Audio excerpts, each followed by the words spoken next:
name is Morag Robertson. I'm the chair of the St Ives Community Land Trust, and we're building 6 affordable homes in the Old Vicarage Flats in Street and Pole, which for many years was known as Shoot Street. We asked the St Ives Archive to conduct a history project on the site. Janet Axton is their heritage manager. It was built in the late 1830s as the parsonage.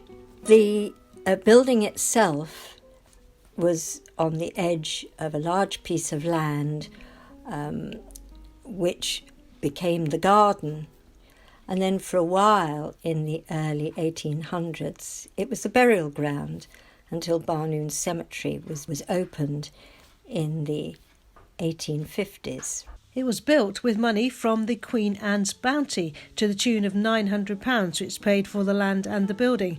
But Janet has found more to that story. We've discovered recently that some local people also put their own money into it. In 1913, plans were drawn up to extend the building, including adding an additional floor. And this completely transformed the building. And interestingly, although the diocese provided some money for the building's extension, there was a local fundraising going on as well. So that building has depended very much on the support of people in the town, which is very appropriate that everyone is being asked to help support the latest plans for the building. The parsonage remained the home of incumbents of the parish church until the early 1950s, when a new vicarage was built. The building was then taken over by Cornwall County Council, who used the ground floor for community rooms, and St Ives Borough Council, who turned the upper floors into 4 flats.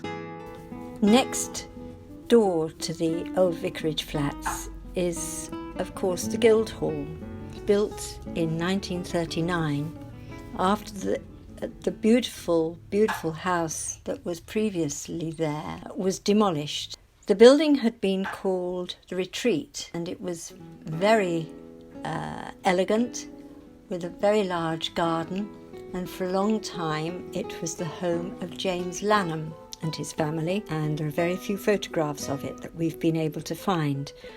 We're hoping perhaps someone in their collection will be able to help us there. There should be quite a number of people in town and further afield who remember making use of the building.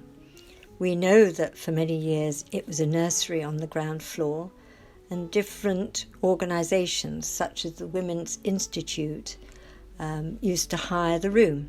Upstairs was apartments, and perhaps somebody remembers renting one of them. There are very beautiful views from the windows, and once the building has been restored, it will make wonderful accommodation. So we're putting out a plea to everyone, whether they've got any photographs showing the flats and showing any activities inside, and also if you know anything about the history of the neighbouring buildings.